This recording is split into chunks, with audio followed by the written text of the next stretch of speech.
Let me walk you through how to update your password securely. This should only take a minute or two. First, head to the top right corner and click on your profile icon to open the account menu. You'll see a drop-down menu appear. Go ahead and select Settings from the options listed. Once you're in your account settings, look for the Password and Authentication option and click on it.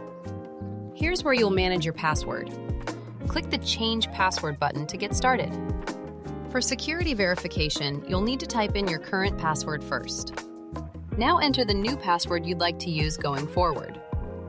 To make sure there are no typos, type that new password again in the confirmation field. All set! Just click Update Password to finalize the change. Your password has been successfully updated, and your account is now more secure. That's all there is to it. You now know how to change your password whenever you need to.